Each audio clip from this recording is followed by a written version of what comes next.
true leadership is an act of service. When you're leading, you're serving everyone. But the reality is that when you're making leadership choices, especially in crisis, many times people don't understand why you had to do what you had to do. Humans have drama. You go to any type of human congregation or church or community, whatever it may be, you're leaving yourself open to hurt, to being let down.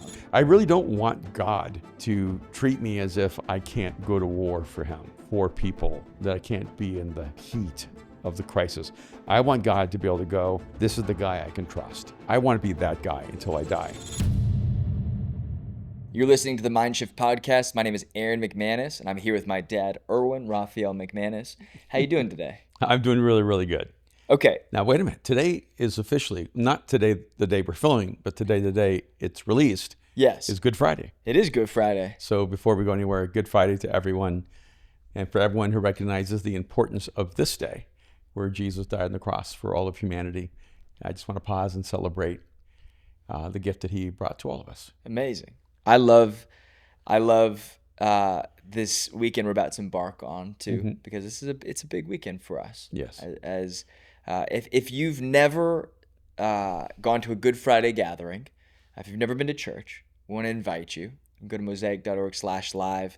If you're listening to this and you're going, hey, I don't subscribe, I don't want any of that. I just urge you to maybe have a moment where you're open to something completely unique. Mosaic.org/live on Good Friday. I think our gatherings are on the website, but I think it's 7 p.m. across the board. So we'll be streaming live, which would be exciting. And if you've never done church on Easter, come to Mosaic. We'll go to a local church in your area or mosaic.org/live online, and you can watch Mosaic's gatherings all day. You can join us from all over the world. Yeah, which would be exciting. And you're speaking live, so that'll be fun. I am. Yeah. Okay. So there's a few things that are going on in the world, but really, before we get started, I just want to invite you to the Mindshift membership. It's the community online. If you go to mindshiftpod.com or the Instagram, the link in the bio, you can become a part of the Mindshift community online. We host a private episode. We submit private episodes to the community backend. We host a couple Q&As. We do some things. It's great. But we get hit up all the time for people who go, we want to support the pod. How do we do that? Join the community. It's $25 a month. It's easy on-ramp to being a part of the things that we're doing. And if you want to go deeper into the business, entrepreneurial communication space, you can also join the Arena community at thearenasummit.com. And you can check that out in the link in the bio as well. That's part of our community that focuses on communication, leadership, and self-mastery. But I'm wondering. Yes. You have an old school, but newly designed battle ready cap. Yeah. You have one too. Yes, but how does someone get that? They can't. So can we make it available for anyone who joins the Mindshift community? No. No? We can't. Okay. No, we do sell some merch on Mindshift. That's just unique and exclusive to If that we like community. this, I can make them. I made them for me and you. I was like, I kind of was messing around in Illustrator and was like, this is a cool little design. And then I made one for me and you. And then it's just so cool. And then you haven't worn yours. I have it. I haven't. Well, no, I have one. Have you? Just not when Oh, I'm not around with me. you. Yeah. Okay. But this is, There are days where I don't see you. Are you saying that we should, I don't know how many of those days actually exist in the world. Okay, so what you're saying is we should incentivize people joining the Mindshift community. Yeah, we should celebrate everyone who joins. I'm open to it. Do you want to do it? If you join the Mindshift community this week. If you do the yearly subscription, we'll just make it available for sale inside of our community. No, I'm down. If you want to incentivize a free giveaway, I can figure that out. If you subscribe for the yearly subscription for the Mindshift community, I think we incentivize it. Like there's some discount if you sign up for all 12 months. Yeah, I'll send you one of the Battle Ready hats for free. That's kind of awesome. That is kind of awesome. I just got to sort it out and figure It's out not even a Mindshift hat. No, it's a Battle Ready. It's the OG. It's this is the podcast before the podcast. Yeah. So originally, forever ago, we started a podcast called Battle Ready, where we talked about all things spirituality, and then it kind of turned into politics, then it kind of turned into life and culture, and now we're now doing Mindshift. We had a name change a few years ago when we launched the book, Mindshift. It doesn't take a genius to think like one. So yeah, we'll figure that out. Join the community. I'll send you a free hat. We never do that. So No, we never do. Let's try. It was very spontaneous. Sorry. And I said no because I'm a no guy, and so now we're gonna do it. Okay, there's a bunch going on in the world. One, thank you for all the YouTube comments, for all of you guys watching on YouTube. So many people saying they want a battle ready spiritual podcast on the Bible and all things spirituality. So maybe we need to start doing that. All right. So it feels like we're in that classic. You stand at a fork in the road and you have to choose the road less traveled. Okay. And so it feels like to me like there's two roads here. Okay. One is the road to go more deeply into the scriptures and maybe have fun talking about controversial passages and confusing passages and help people have clarity with the Bible in their own spiritual journey. There's also the other fork in the road that maybe is my love and passion and maybe even need to talk about anything I want to talk about. And where I'm more of a philosopher and a cultural analyst. And so I just want to just say, if we do the one, I'm definitely going to go hard the other way too. So I don't want people going, oh, you shouldn't talk about that because you're a pastor. And I want everyone listening to know I'm going to talk about whatever I want to talk about. I'm 66 years old, and I'm too old to be censored, too old to be limited, and I think the idea that anyone who's spiritual, anyone who gives their life to the church, or anyone who becomes a pastor, should somehow be censored from talking about things that are of interest to them, and in culture, society, whether it's politics, wherever it may be. You have to have a place where you can talk about stuff like that. You do. And I always find it odd when people comment and go, pastors shouldn't talk about this. I do believe, and I think you would agree, and you can, I don't want to speak for you, so chime in. I do think you would agree that pastors don't need to necessarily be speaking about this from stage. Oh, absolutely not. On a Sunday morning in church. I never talk about political or even, you can't say never. You have a few times in the last 2 years. Yeah, it's very rare. Very rare. And it's not politically driven. It's culturally driven, or dealing with some kind of principle or issue. But yeah, I try on Sunday to only talk about how to connect you to the principles in the scriptures so that God can change your life in a life-changing way. But I also, I like movies, I like food, I like art, and I think politics are fascinating. I think cultural issues are really important, and I want to make sure Mindshift can also talk about all those things as well. So we're going to find a way to create the two streams for those who really want the one stream, where they go, hey, would you give us your insights to the Bible? Going to do that. Let's do that.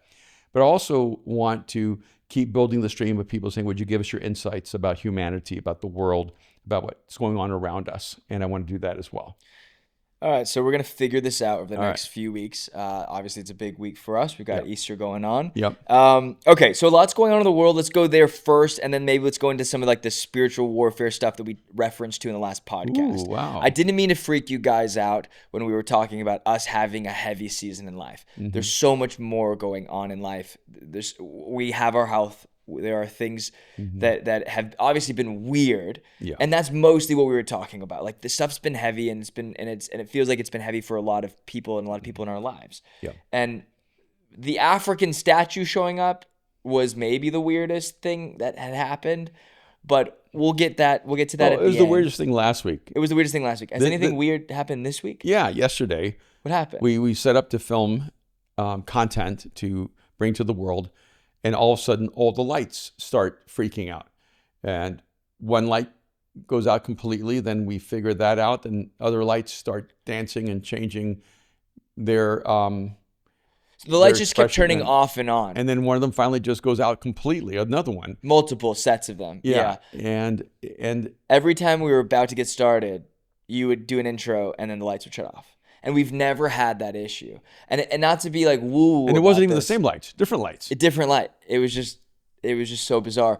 And that's never happened. We've shot content in this building for, since COVID. Forever, for a decade and a half. But really since COVID, for the last 5 years, every other day. Yeah. So it is bizarre to me when little things like that happen, that we're in an old building and whatever is going on. But it just felt like there's just a weird thing every day. And honestly, there's some people are hypersensitive to spiritual things that are going on around us. Some people aren't. How is that even possible that some people are just, are we fixated on the unknown, or are some people just completely unaware of what's going on around them spiritually? What's going on? Is it a Matrix red pill, blue pill, or just some people just have a higher sense of? I think that's an important question. I think there's different categories. So let me get rid of the easiest category first. Some people are just bizarre, and they misconnect actions with realities, cause with effect.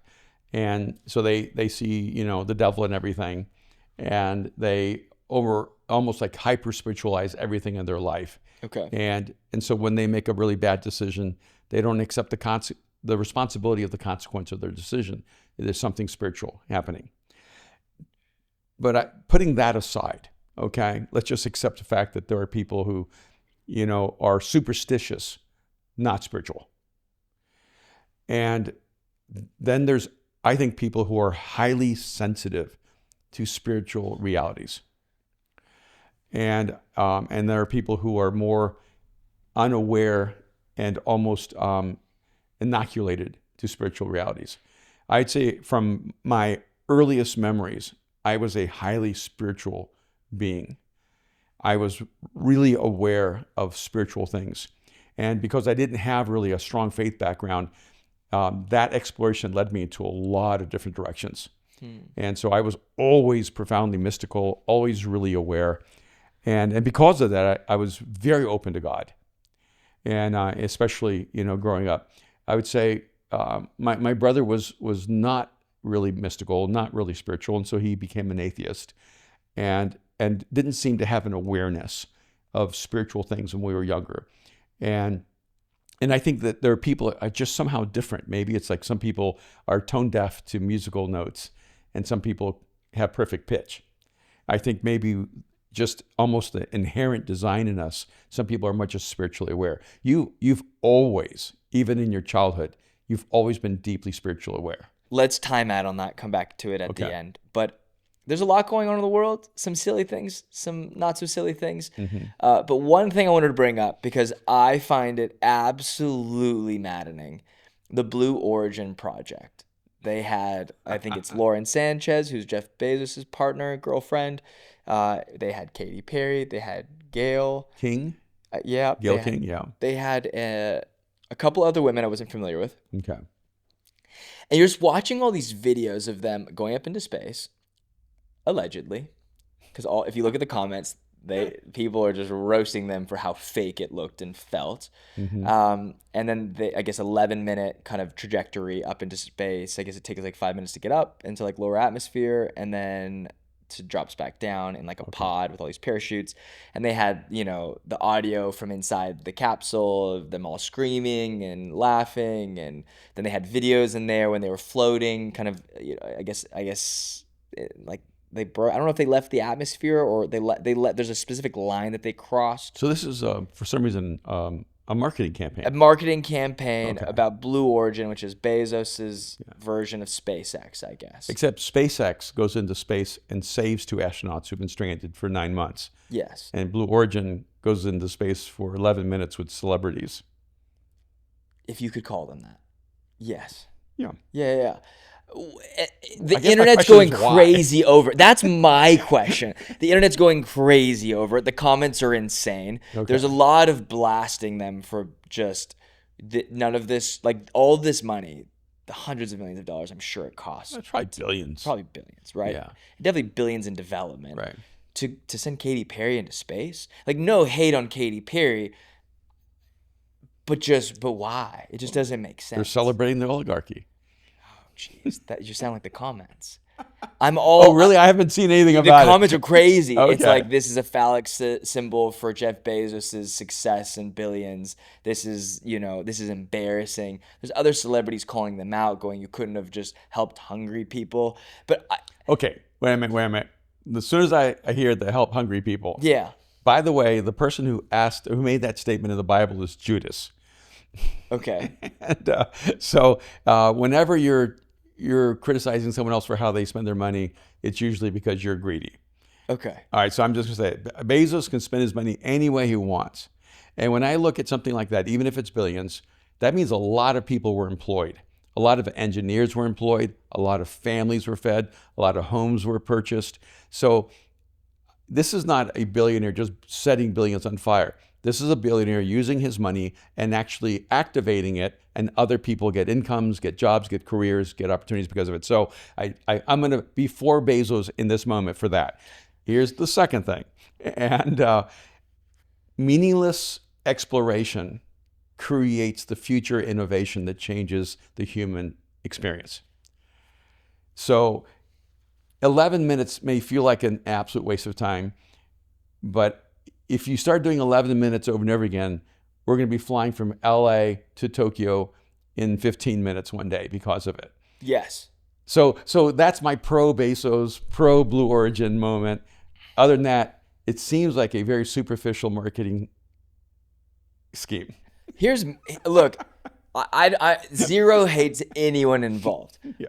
It feels like Bezos was like, hey girl, who do you want to take to space? Yeah, even it being 5 women, it all just feels so. Yeah. Who do you want to take correct. to space, baby? And she's like, I like that song Fireworks. I like Katy Perry. It's like the Yaha Sisterhood in space. Yaha, you mean? No, is that what it is? What? Yaha Sisterhood? Remember the thing of the pants or whatever? The Sisterhood of the Traveling Pants. The Sisterhood of the Traveling Pants. I liked your name better. Yaha Sisterhood. I just made that up. Okay. Yeah. It just feels funny, and no hate on anyone specific, but the comments are hilarious. Yeah. They're hilarious because just roasting everyone. Like, who needed this? No one needed this. But the thing I like about it is I'm going, okay, if it only takes 11 minutes to go up into space and back down, imagine how quickly we can get to London in 10 years. Imagine how quickly we can get to Japan. Why is it taking me an hour and a half to get to Calabasas? It's crazy. It takes me, but why does it take me 30 minutes to get to the office, and I live 1.5 miles away? Yeah. Like, we live, and the comments were hilarious. One woman said, how can they go up into space and back down in 11 minutes, but it takes me an hour to get to work, and I only live like 15 minutes away. So, like, I think, we're in a unique place where we're against what Elon Musk says, we're not regenerating the population at a high enough rate. Mm-hmm. There's a lot of people on Earth, and there's a lot of traffic, and there's some minor inconveniences. Yeah. And these types of innovations make the whole world better, I do feel like. But it did feel like one of the most out of touch projects of 2025. Yeah, because it's one of those interesting things. And, my brain goes in both directions. The Sistine Chapel was an incredible waste of time and money. Da Vinci did not want to do that. He felt it was demeaning of his own talent. And yet, we're so grateful that it was created, that it exists. I'm not really sure the functional value of the pyramids, but it is an astonishing human accomplishment if it was human, and so I'm so glad in that sense that that engineering phenomenon took place, even though it doesn't have any intrinsic value. So here's my thing with it. Did you see the video of them opening the door? No, okay, explain that to me. That's a little weird. Okay, did you see it though? I sent it to you. Okay, so essentially they invited, where I guess the pod landed, they invited all the the news anchors and the media, and then they had their support team, and I think it's Bezos and a host from Blue Origin. Yeah. They're sitting outside the pod, and someone from inside the pod starts to open the door, and you can see it.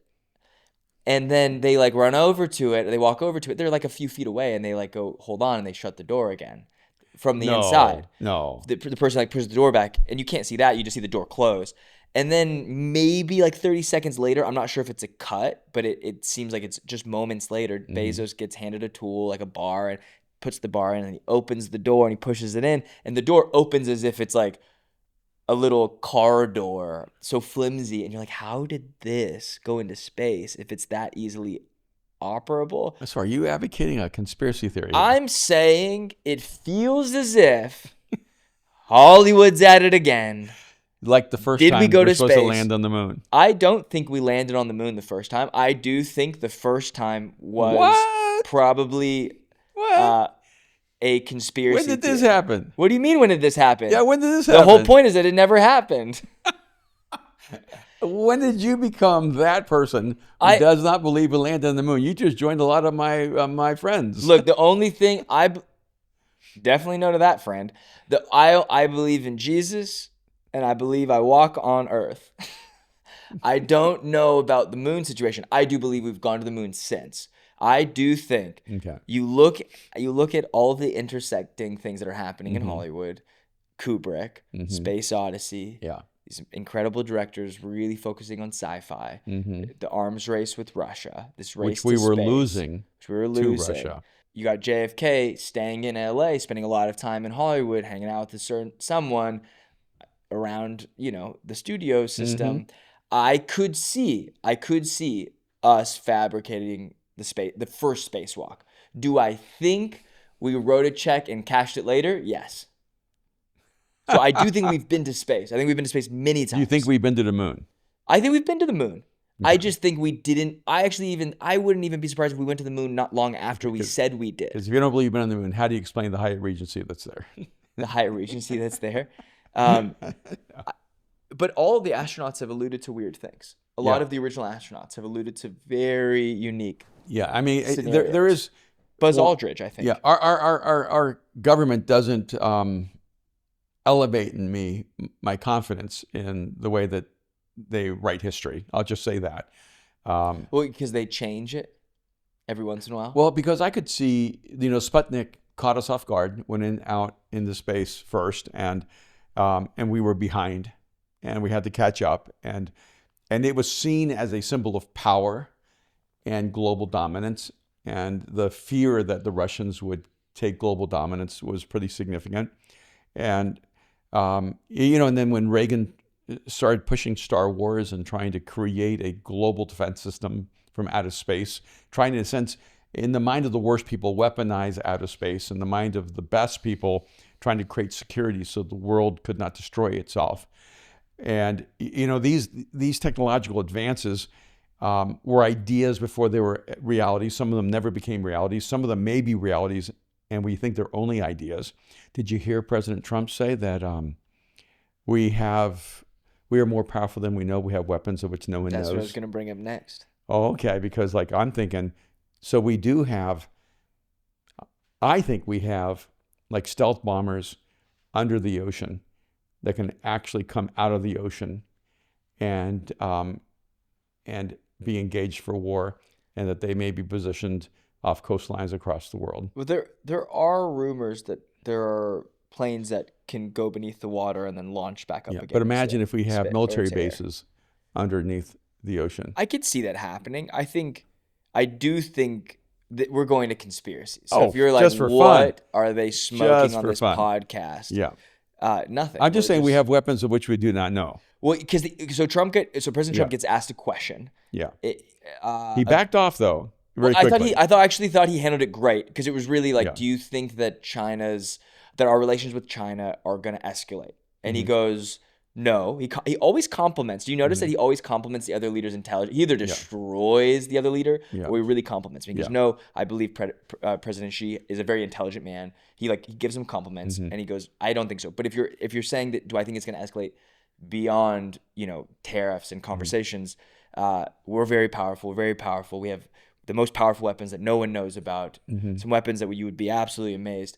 And then he backs off and goes, but they would never. We're never going there. Yeah. And he brings it back into like, we're gonna just negotiate. We're gonna have these conversations.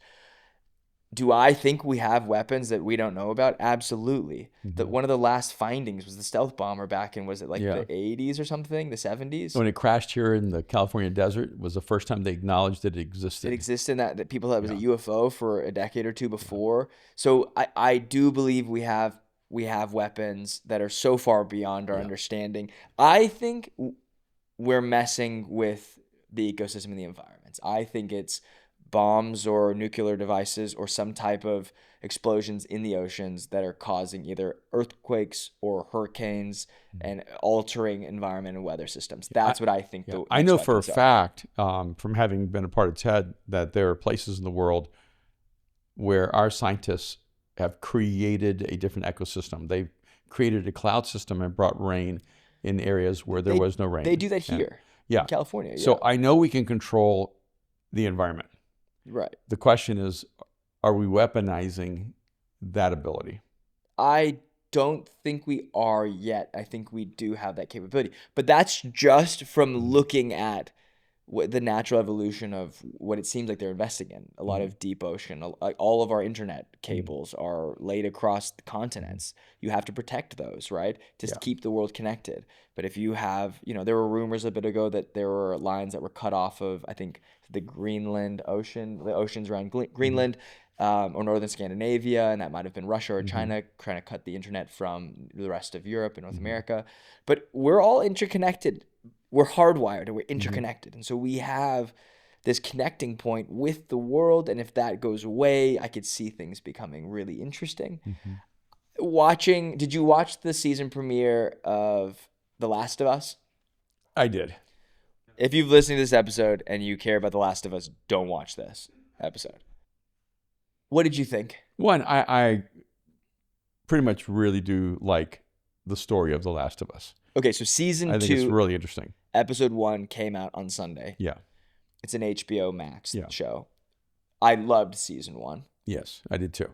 I'm iffy about episode 1, season 2, season 2, episode 1. But what did you think about it? I liked it overall.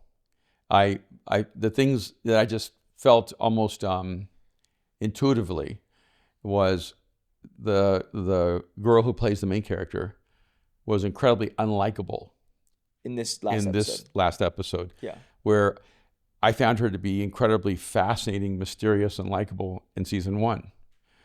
And so some of it was, I thought, oh, you took away this character from me because there's just nothing about her I like. And I wasn't sure why they created this association with Pedro Pascal. I wasn't sure why. It didn't really give me any context for. Not only does she feel like she hates him, but she feels completely narcissistic. She doesn't listen to anyone's authority, so she feels almost between being a narcissist and a sociopath, because since she can't die, she doesn't care about anybody else. Spoiler alert. Oh, that's what I'm assuming, that she can't die. Okay. I've always assumed that from the beginning. Okay. And so if you can't die, does that create in you a deeper sense to protect other people who can, or does it make you care about other people less? She cares about other people less. She only cares about her own adventure, her own thrill. She becomes completely existential because all she cares about is the experience she's having at this moment. She doesn't care about relationships. And then, plot twist, although I expected it from episode 1, she is a lesbian. And so I guess there's a lot of plot twists here, or spoiler alerts. But it doesn't surprise me because it is where Hollywood stories always go. It feels bizarre that it's such a connecting point across all of these shows, that the gay agenda, the gay storyline is so prevalent. It's so on top of everything in primary culture, it feels like right now. Can a character be gay? That's fine. It doesn't bother me. It does feel like every show's main character is either becoming gay or on a gay journey, and how many shows have talked about even them trying to make other characters gay and then being like, this doesn't make sense for me to be gay, or or okay, but it just feels like any character who didn't have a love interest from the past ends up becoming gay in the future. And for me, I just go, I don't have kids, but I have to imagine that's uncomfortable for people who do, going, I'm raising my kid in a society where everything they watch on television is moving towards them being gay. Yeah, it feels for me the same way that I just kind of hated every Christian movie that ever came out because it always felt like it was just a cheesy way to create a subplot where someone gives their life to Jesus. And except it's a reversal. It feels like it's like always a subplot to tell you, oh, but everyone's actually gay. Like the happiest person is going to be gay. Yeah. And you know, But ironically, yeah. this is the most unhappy person in the show is gay. And so that's in this show. And so it felt like the thing I liked about The Last of Us season 1 is, you know, they take you on this really interesting journey. Yeah. Right? It's a fascinating story and very heavy and hectic and like you're nerve-wracking from episode 1, right? And a lot of tragedy. And then you have this unique kind of caustic, sarcastic young girl who is somehow surviving this with the help of Pedro Pascal. And they're on a journey. And so that is what's really unique about the first one. And then she's interesting and intriguing and she's young. So you're like, how is this young character so dynamic and so complex? And then in season 2, they just make her miserable. Yeah. Yeah. And by the way, and so it's not like this necessarily this like this appealing lifestyle. You're just going, okay, so you're unhappy, you're miserable, and you're closeted, and there's a lot going on, and there's no hate. It's just going, I don't know if that's the overarching agenda. Yeah, and that is not what makes her unlikable. What makes her unlikable is that she's ungrateful, and what makes her unlikable is that she's narcissistic, and those are the things that actually made the story for me harder to travel with, going, gosh, I don't care now whether she lives or dies as a character. Yeah. And then she can't die, it appears to me. A part of a great story is identification. And you want to find a point of identification with the heroic narrative as much as possible. And the identification is more important around things like gratitude and humility and service. And so if the character lacks any of those features, you're wondering, well, wait a minute, am I supposed to identify with this character when they show so few virtues? Yeah. Am I supposed to care about their journey when they don't carry any of the virtues that I should actually admire in life? Pedro Pascal actually carries those virtues. And he carries the virtue of gratitude and humility and service. And yet he feels completely wounded and cast away. So his character loses its power. And what I found interesting about his story arc, at least in what they reveal in episode 1, is that there's truth in, I think, the isolation he feels as being the leader of that community. Yes. And that's what was unique. I was like, oh, I not that I feel that, but I'm like, no, any type of leadership or any type of place where you are the person who has to look after other people, there is some kind of loneliness and isolation in that. And we talk about that a lot. Yeah, it's true. And that felt almost, it hit home more than anything else. Maybe that's why that's hard for me, because it feels too real. Yeah. Because and I, you know, there is, I know I've heard that thing, if you're lonely at the top, you did it wrong. And I'm like, what is the top, right? Because you're really lonely at the bottom, because when you're leading, you're serving everyone.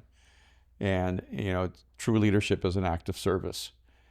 But the reality is that when you're making leadership choices, especially in crisis, many times people don't understand why you had to do what you had to do. And many times people hold you in judgment for making the hard decisions they could not make themselves. You know, we've talked about, we're kind of pivoting here because I want to take this more into like a leadership conversation, just based off of what you just said. This isn't pre-planned. This is just off the cuff. But, you know, we've talked a lot about this over the years, right? Like, I felt like the era of leadership you came from was you have to protect everyone's privacy. But more than you protected your own privacy, right? You were very transparent and very open about the day-to-day of what was going on with our lives, or in telling stories from our life and really letting people into our life. And there was something really beautiful about that.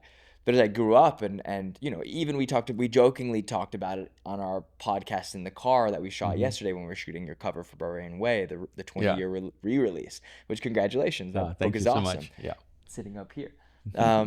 and 20-year anniversary, we're re-releasing Barbarian Way, and that's an exciting thing. But we were having this conversation. You were like, the best story in that book is, or the most famous one is the story of me being a child jumping off the roof, Mm-hmm. and Yeah. you not catching me in the front yard. And I was like, it was so weird traveling all over the world and people going, I know, but did you really jump off the roof? Did Yeah. you really jump off the roof? That's probably the question I've been asked most in my life. Mm-hmm. Did you really jump off that roof as a little kid? Yeah. And for me, I just go, how do you navigate good and bad leadership? How do you navigate what you let people into? And then why was privacy such a big deal? Because we get in arguments now and I go, hey, this isn't the CIA. It's church. Mm-hmm. You don't have to keep everyone's private. You don't have to keep everything so private. Mm-hmm. You should let other people into the burden of leadership and those things that like weigh heavy on you. And meaning like you're not like, I'm trying to be really specific, mostly like people who will come and confide in like a pastor or a leader, and you always just felt like you had to carry everyone's stuff. How is that for you? And why is that such a hard thing to navigate? Or was it hard? Maybe I'm just projecting. Mm-hmm. Well, I think there's several aspects to that. One is that I do think leadership is hard. And anyone who thinks that leadership is easy has never led. But leading in a spiritual context is extremely difficult because you're mostly working with volunteers and you're mostly working with people who have come because they have a deep need that needs to be met. Yeah. And whether you want them to or not, they will oftentimes project on you the solution to their problem. As much as you tell them, I'm not the solution, Jesus is the solution, people still look for a human solution to their deeply spiritual problems. And then there's like different layers when people do come and confide. And I almost never allow myself in those situations anymore. For a long time. Like For a long you time. have a great team, and yeah. Yeah. But like you're mostly growing up. You're getting so many painful, hard, difficult things that people are sharing with you. Yeah. And one thing I had to learn early on is when people say, but you can't tell anyone, that I could no longer commit to that. Because early on I made that commitment and then I learned something that I should have acted on. And at some level. And so I learned at a very young age, in my early 20s, I tell them, whatever you tell me, I will act appropriately. Yeah. And if I have to say something, I will say something. Yeah. And so if you don't want me to have that power, don't tell me. Yeah. So that's like one shift I had to make in my life early on. And then another thing is when people hold you to a standard that is just for their life, like it's just not really possible. Can you give me an example of that? Yeah. Is it okay to talk about? This isn't what we're planning on talking about. It's curious. Whenever you help someone, you've positioned yourself to have them come back and say, but you were not there for me, or you didn't show up for me. Because if you show up for someone, let's say every week, but eventually, the situation changes or you become overwhelmed by too many people, you can't show up for them every week. So then you show up for them once a month. You're not a therapist. You're not trying to make people dependent on the meeting. Yeah. You're trying to help a person be able to thrive without you. Yeah. And so if you can't be there for someone once a month, eventually they feel like you were not there for me. Or if you cannot be there for a person every week, they feel like you're just not there for me. So you're always going to let someone down. And it really stood out to me one time when I had a meeting with a guy. He was a dad of like 4 kids and 4 boys, I think. And he just insisted that we met. And you were actually at an event at your school that you were, I think, actually singing or something. And I'm sitting in the office and he's like, you're not there enough for us. And I said, I'm here for you tonight, so I'm not with my little boy tonight. Because every day I have someone like you and and I have to live with the disappointment of disappointing someone every day. And when he realized I missed the beginning of your event to listen to him complain, he was one of the few people. He apologized and he became a really faithful person and really supportive, because as a father of 4, he knew he Yeah. just couldn't be there all the time for everyone. Yeah. So Not I even think, for his own boys. Like, Yeah. yeah. and I have to say, he became just a spectacular human being in my life. Yeah. But that's a very rare situation. Most people want to hold you accountable for their needs in their life of you. So that's part of it. And then the other thing is, you just make mistakes. I've made a lot of mistakes in my life, and if people expect perfection from you, you cannot live up to that. And it's just really, really challenging. A huge part of leadership is realizing that you cannot lead for the applause or the approval of people. You have to lead based on deeper principles of what's right and wrong, what's the best good and the most good for everyone. Even the small things. I remember when we relocated from East Los Angeles and we moved to Hollywood. And your mom, my wife Kim, said to me, if you go to Hollywood, we're going to lose this family and this family. She named 4 families, and this family and this family.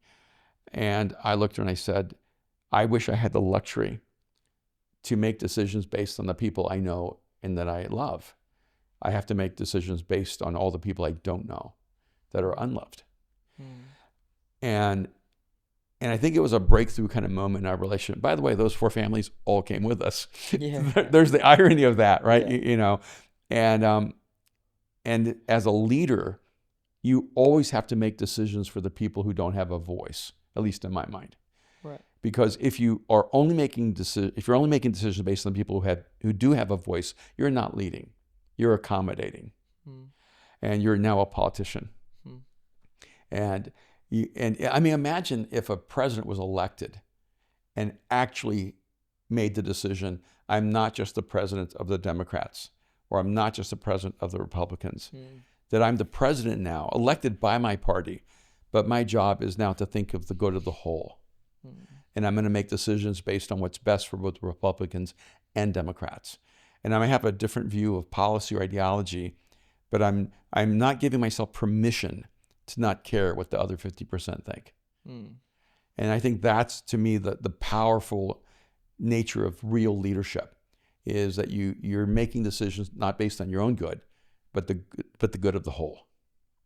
I think you painted such a great picture, because Mom wasn't wrong for worrying about those 4 families. And I think you're not wrong for going, I care about the future of the city and people who need Jesus and need a spiritual journey. I just find it interesting, because I felt like the Pedro Pascal feeling of that fatigue, and he's noticeably older in the second season because they flash forward. Yeah, 6 years. Yeah. And so I felt that. I was like, oh no, I'm 36 now, and at 22 you just have a different perspective, different sense, a different level of ego, a different level of what you focus on, what's important to you.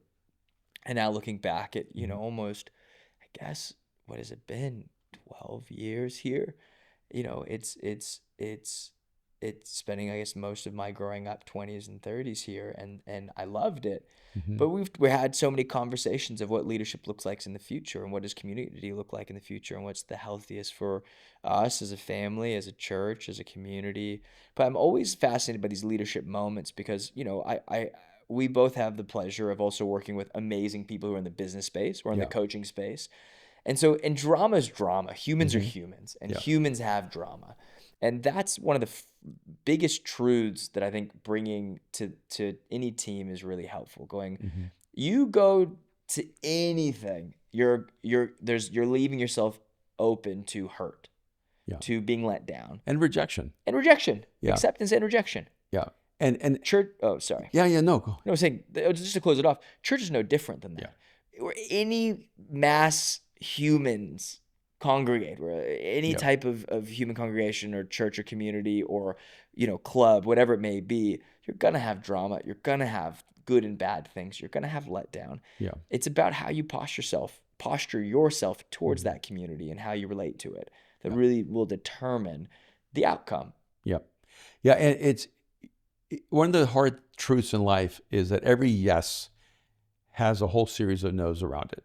Okay. So if you open a Chinese restaurant, you're not going to make anyone who wants Italian food happy. unless you have a dope Casio Pepe via Hong Kong. Like, what if like, because Chinese Italian? we talk about Chinese all the time. You got the noodle connection. I know, I'm saying. Oh my goodness. I think That's a we Dave just Chang podcast, because Dave talks a lot about how every society, most societies have these commonalities. Yeah. And like almost every society has a noodle dish. Almost every society has a rice dish. Yeah. Has some kind of empanada dumpling. Like an empanada is a dumpling. It's just deep fried. You know what I mean? So anyway, sorry, I took you off topic. But the principle is still true. Yes. If, maybe I should choose something else. No. If you're at a Chinese restaurant, you're gonna be really disappointed when you don't get Italian. Yeah. And I've gone into restaurants, like a Thai restaurant or a Chinese restaurant or something, and they said, what would you like to eat? And I said, pizza. And they just look at me because if Are you just messing with them? Yeah, just messing. That's mean. Yeah. If you order something that's not on the menu, that isn't even in that cultural expression, you're going to be greatly disappointed. Right. And so when you say, I'm opening up a vegan restaurant, you're basically saying no to everyone who eats meat. Or doesn't love salad. Yeah. So every time you say a yes, you're actually also stating a really strong no. Right. You just don't think about all the people you're saying no to. You're just hoping there's enough people you say yes to. Yeah. And the same way, when you, if you create a yogurt shop, you're saying no to everyone who likes ice cream, or ice cream shop, everyone who, is lactose intolerant, whatever. In the same way, in any business, your location says yes to certain people and no to other people. Right. Same way in church life. Like when we said yes to Hollywood, we were saying no to other places. When we said, when you say yes to Culver City or Beverly Hills or South Pasadena, you're saying no to other places. And we don't like to acknowledge that we're saying no. We're saying, oh no, for everyone. But the truth is, when you choose your style of music, you're saying no to a lot of people. When you choose your dress code for anything, you're saying no to a lot of people. When you choose a location or an environment, you're saying no. Every yes has inherent no's. Leadership is about understanding who you're saying no to and who you're saying yes to. When you're not a leader, you can pretend you're not saying no to anyone. When you're not a leader, you're saying yes to everyone because you're really saying no to no one. And so you're not creating a yes at all. When you make a strong yes, there is a strong no. When you make a soft yes, it's a soft no. And great leaders are very clear about their yes, and they're very comfortable with their no. That's such a great word. I love that. It's great framework. Okay, so we've been going for a while. Should we talk about the week of Easter and how things just happened the week of Easter? Oh my goodness. We knew. In fact, your mom was saying 2 months ago, hey, Easter's coming. Get ready. Bad things are going to happen. I know. And even off camera, some of the boys and I were talking about, how do you make light of heavy spiritual moments, right? And then I come from the camp of just weird stuff starts to happen right before conference, right before Easter, right before Christmas, every year. We've just known. 15 years being back in LA, we just know that happens. And I get a text from Mom that I don't even know if I want to tell the story. Do you think I should not tell the story just because I don't want to bring any attention to the weird thing? Or should we just go for it? We can edit it out. Okay. So Friday night, put it in our mind shift. I'm grabbing an early dinner, at 5 p.m. So we're finishing up around 7:30. Yeah. I'm getting home around 8 o'clock, and I'm from the restaurant to the house, which is a 15-minute drive, whatever. I get blown up from Mom, and that's not like her. She usually would just call if she wants to talk. But it was 5 photos, and then, hey buddy, Dad's out of town. I didn't really want to bring this up earlier, but could you come over and check this thing out? It's sitting in front of our house, and it was this African statue of an idol, a mask idol of, it was this large, and it was up to my knee, and it was sitting right in front of your steps to your house, which was so bizarre. And I think you guys had seen it earlier in the day and didn't think anything of it, because sometimes in LA in the neighborhoods, sometimes just weird stuff happens, or someone drops something, or there's always movie sets. We've just seen weirder things. Right. And I had one of the boys check the security cameras at your house, and they called me back immediately. I gave them a call. Hey, bud, could you just check the cameras while I'm driving? And they by the time I'm at the house, it's like, hey, buddy, hey, Aaron, like I got 5 videos. This person showed up in the middle of the night, walked out of their car, fully blacked out, hoodie, dropped this thing off right in front. I don't know if this is weird. I don't know, whatever. But like, who does? If it's not weird, why would they do it in the middle of the night versus the broad daylight? So there was just factors. So then it just created a little bit of, paranoia. It's a reason why I live behind gates and hedges and you can't get to my house. And if you do, more prayers for you. But I went over, I chopped this like idle thing up. I called you on the way and said, hey, I got the cameras, I got the videos here, check this out. You're like, don't show Mom, she's gonna freak out.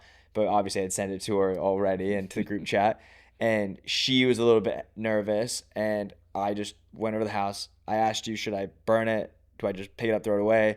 If it has weird juju or like whatever demonic spirit, whatever spirits thing, I don't want that. So then I was like, do I need gloves? Like, I'm asking you for the Ghostbusters 101, like exorcist training. Growing up a pastor's kid, you think I'd know more about this, but I didn't. And you were like, you got to like just get rid of it, throw it in a bag, throw it in a trash can, get it away from the house. And I just went over, I brought my little axe and I chopped it in half to a million pieces and then threw it in the, luckily our neighbor's back has like a big dumpster. So I just threw it in there. And I called you and just like, it just feels weird. It just it felt too targeted, felt too intentional. And it was just, maybe it wasn't anything. Maybe it was just someone trying to spook or whatever. But it is significant. And it felt like it was a symbol of the season we're in, of just heavy things are happening. It felt weird that someone showed up in the middle of the night and did this. It just felt a little alienating. And what sense do you make of those things? Because we've had stalkers, we've had people try to kill us, we've had some weird people show up at all of our houses, we've had break-ins, we've just seen some weird stuff. Yeah. So in moments like this, how do you navigate those? How do you know what to give the proper amount of attention to and spiritual weight? And then what do you just go like, hey, God, like if that's in your hands, like you're going to keep me protected or I'm going to go through something, that's up to you. Do you relinquish that power to God and just kind of go like, okay, God, like whatever's going to happen is going to happen? Or like, do you go, I got to protect myself? Like, how do you read this stuff? Yeah, it's a big question. I was in Puerto Rico when all that happened, which made me feel so incapable of protecting your mom, and so glad you were there. And it's odd because then there was a connection to Sunday morning to someone driving their car to the lobby of Mosaic and trying to instigate a situation while people are coming out of church. That was political, right? I don't know, because there was some connections, and okay. And then to also know that there is like a swirl of other things happening where people really had malintent and ill will toward us, our family. So all this was happening at the same time. Yeah. Where there are like just very, very dark, destructive things happening, and then all of a sudden there's an idol. Yeah. And even all of us as a family were having so much tension, so much conflict. It was almost though that the idol brought us together. Because the moment we saw that idol, we realized we need to fight with each other. Not against each other. Yeah. So ironically, what was intended for evil was actually used for good. And because it actually became a rallying point, because, you can fight as dad and son and mom and sister and everybody else. But then when you try to harm us, that's when we make a circle, and we go to war together against the world. And I'm good with that, But it's a horrible thing when you have to call from, Puerto Rico to call security to go watch your house all night to make sure your wife is not going to be harmed. Yeah. It's a pretty brutal, the crazy thing to have them come and have to check every one of your cars, and in your house to make sure that you're not in any danger. Yeah. And all that's happening at the same time. So the way I kind of layer things is, I understand that there are humans who are not always well intended, and I try not to put I try very carefully not to put people in the category of evil, but I have to say that both, the person we turn to for high security issues and the person that I've turned to talk to as a optimal performance therapist, the one thing he told me was, your level of trust of people is so high that wolves will enter into your life because you're so trusting and so open, and they'll come close to you and then they'll try to destroy you. And, in the last week, he, in a conversation, he kept saying, this was evil, this was evil, this was evil. And I'm pushing back, saying, no, it's not evil, it's not evil, it's not evil. These are just hurt people, or these are good people who are just not thinking clearly. And you called them wounded sheep. I said they're just wounded sheep. And this guy said, he just pushed hard against me, and he said, those wounded sheep have fangs. And you need to start acknowledging that there are bad people who come close to you for the sole purpose of causing harm. And then another, person said, yeah, these people are there for two reasons: boredom and envy.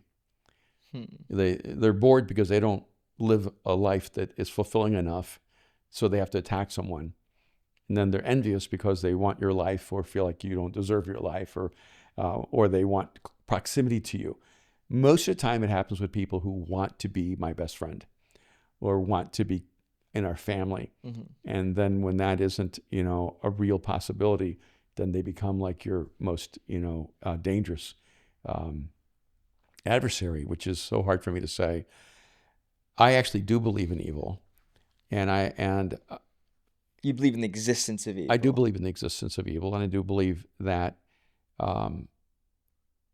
that evil is a conscious force, that evil does actually go after people, and that it targets people. And most of the time, I think we're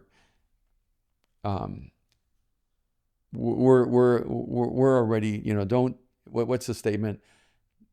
Don't get in the way of a fool when he's destroying himself. I think most of the time humans just make their own bad decisions, and we blame it on evil, but it's really just the consequence of our own foolishness. But I do believe there are times, and when you're trying to do good in the world, when you're trying to serve humanity, when you're trying to bring people into a relationship with Jesus, I do think you're on the front line of that spiritual intersection. And it's the battle between good and evil. It is the battle between light and darkness. And if you are going to choose to live your life to bring Jesus to the world, you are choosing to stand at the intersection between good and evil. And you should not be surprised when something weirdly demonic happens. And, I'm so uncomfortable with this language externally, but I'm not uncomfortable with it internally. Okay. I don't really use this language much, but I'm really aware of it because I've seen a lot of evil in my life. Yeah. And I've seen physical expressions of evil and shocking situations that I did not look for. Yeah. And so, if you ever want to have a high-rated podcast, maybe we'll do an episode on every person I've ever been around where there was an exorcism or a possession. Yeah, no, I'm good. I'm going that one. It could be a solo ep. Yeah. Solo ep on that one. It's just so dark, and I don't like giving it attention. Yeah.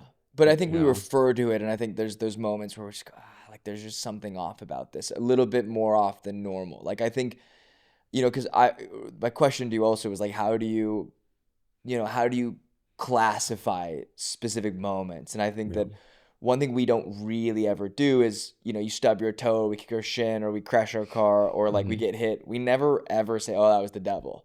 Oh, that was, that was spiritual attack. Yeah. Whereas like, oh, that's just life, and dumb stuff happens in humanity, and we're all kind of bouncing around and colliding into each other, and we try to be as positive as possible. Yeah. But then there are certain moments where, and I asked you on that phone call, I got really upset. I was like, why am I finding out about this at the end of the night? And you were like, because we didn't think it was an issue until it was. Mm-hmm. And so in those moments, how do you come to understand, when's that turning point where you go, now I realize this is an issue. These are wolves. There's something strange happening. We don't even know what's going on. We got to protect ourselves. Yeah, I begin with the process of elimination. I started going, oh, maybe it's just a neighbor. Maybe it's a homeless guy. Maybe it Yeah. was one of our crazy neighbors who actually thinks it's a gift. Yeah. So I always begin with positive intent, and Yeah. you have to like whittle me through positive intent. When there's no positive intent left, then I start going, okay, maybe there's something dark happening here. You were like, oh, they're shooting a show down the street. It could have just been a prop. And I was like, okay, yeah, maybe. And I was like, oh, it could have been the neighbor because they're kind of funny and weird and hippie. And I was like, yeah, but they would have like knocked on your door. They're your friends. They would have Yeah. called you. And then like I start like myth busting all your Because theories. that's how I begin. I begin first. Let's look for a rational, logical, simple, everyday explanation, and then when I get the video 10 hours later of someone driving to our house around midnight, Yeah. parking the car outside of our house, getting out of the car, putting the idol in front of our house, then walking back to the car and driving off, I go, oh, Yeah, that's weird. this was intentional, Yeah. And then I go, okay, there's intentionality. And then for me, it does go into one of two categories. Either someone wants to scare us or hurt us because of their own choices, or there's actual evil and on a spiritual level where someone is being activated to do something that's darker and more nefarious than we know. And in those moments, I just go, one, I know that there's no power in darkness that's greater than the power of light. Like I'm not afraid, and it actually activates something inside of me. I go, oh, wow, I need to really connect to God deeply. I need to live in the deep spirituality because the only power that's greater than the power of darkness is the power of God. Yeah. And so what it does for me, it energizes my spirituality. And I go, okay, I'm not asking God for you to remove the opposition. I'm not asking you for God you to move the battle. I am asking you to make me more courageous and more powerful. I really don't want God to treat me as if I can't go to war for him, for people, that I can't be in the heat of the crisis. I want God to be able to go, this is the guy I can trust.